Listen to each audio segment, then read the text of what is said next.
My wife, Mercedes, travels a few times a year for business, and she'd always bring me back a souvenir of some sort.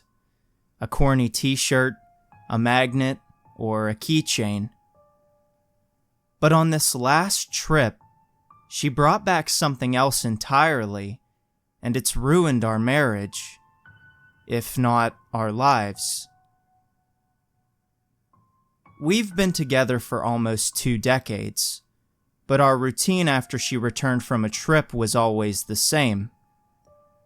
I'd meet her at the airport, she'd text when she landed, and give me a running hug in the baggage claim. I tried to help her with her bag, which she always refused, even when it weighed more than she does. We'd share everything we did in our days apart, from the exciting to the mundane. This last time was different. She'd called me in the night before her flight. We exchanged the normal I love yous. But that was the last normal thing that's occurred in my life since. She never texted me that she'd made it in. I was at the baggage claim. People had already gathered. Bags were coming out. But Mercedes just wasn't there. I waited. I texted. I called. Nothing. With every moment that went by, I grew more and more worried. At first, I wondered if she'd never actually made it to the airport, but saw her baby blue suitcase slowly circle by. Unsure of what else to do, I kept calling, until I finally heard her ringtone coming from nearby, audible over the conversations and whirring of machinery now that most people had cleared out. That's when I noticed her for the first time. She'd been on the other side of the machine the entire time, but she was unrecognizable. As I approached her, she looked past me as if I were a stranger. Her hair was messy and matted to her face. Her clothes were stained, and she had rough and jagged cuts at the corners of her mouth, bruises beginning to bloom across her jaw. She stared, emotionlessly, into the distance as her bag passed us by multiple times. Didn't even comment when I finally grabbed it. In the privacy of our car, I tried to ask if she was okay, what had happened. Clearly something was wrong, but on her end the ride home was silent, pierced only by a wet-sounding cough she'd developed. For a while after we returned home, she seemed better and more like herself. There would be those rough moments when she'd fall back into that confused and disheveled state, but they were brief.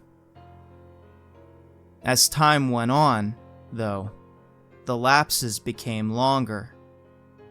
We'd be mid-conversation. She'd be mid-laugh when her face would go slack. She was gone again. Eventually, she'd wander around as if lost in our own home. She would forget where she was and who I was. I'd even seen her stare up at the ceiling for hours at a time. She stopped eating, but she still looked healthy though.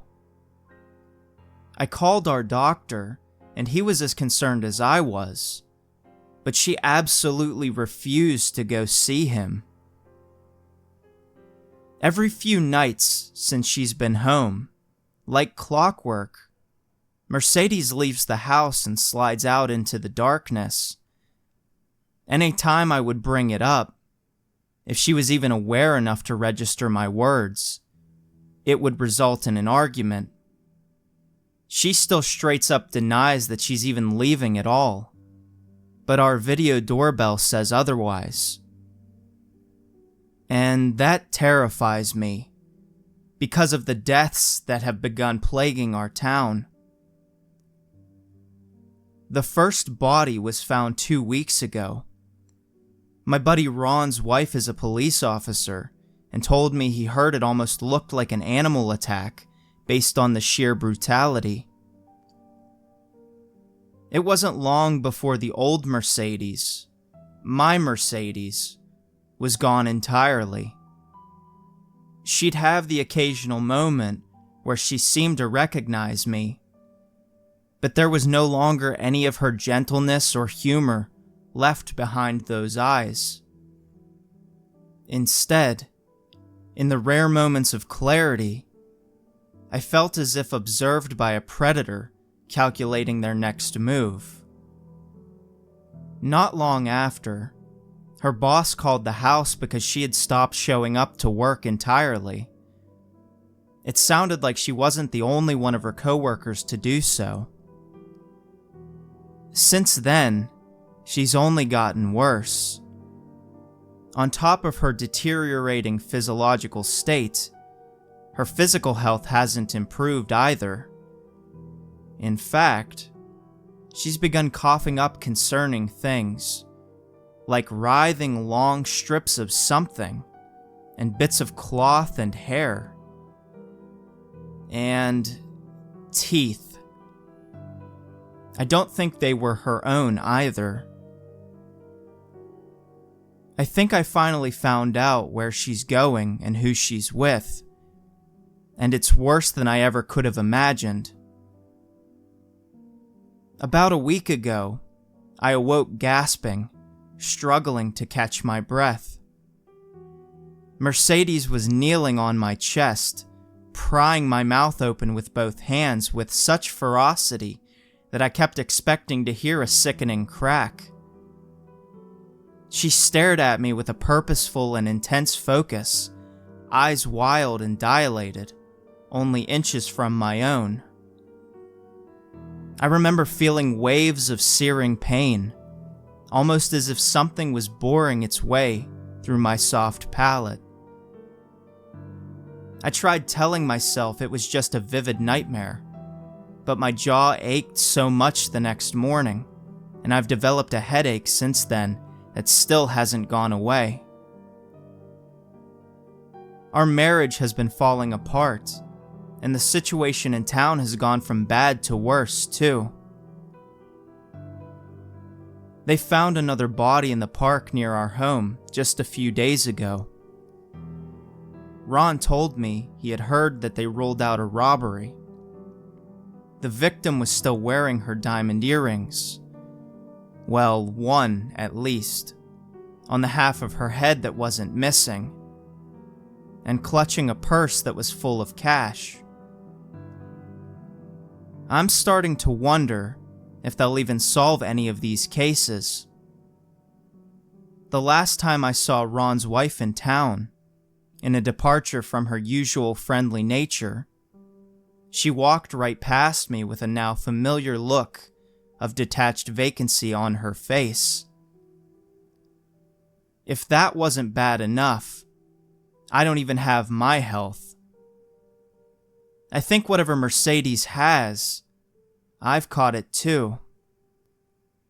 I can't shake the feeling that there's something wet lodged deep within my lungs that I can't get out.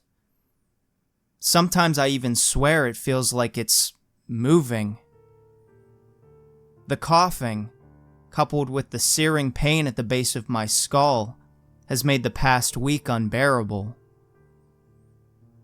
According to our doorbell footage, I've recently joined Mercedes when she leaves at night, but I don't remember a single moment of it. I realized I'm losing track of hours at a time. Our daughter, Fallon, came home for a few days during spring break recently. I could have sworn I told her not to come, that her mom and I were sick and I didn't want her to catch it. But she told me I called nonstop and that I actually begged her to come home and see us.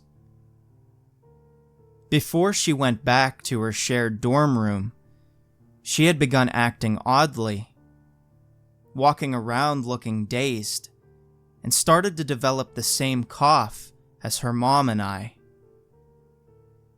Now that I think I found out what my wife is doing at night, I'm terrified of the thought what will happen now that my daughter has just returned to a college campus packed with people. There's something else that scares me too, that I haven't told anyone else. This morning, I finally thought I was getting better when I managed to cough something up. But then I saw what it was. Long, squirming things, and a single ornate diamond stud earring.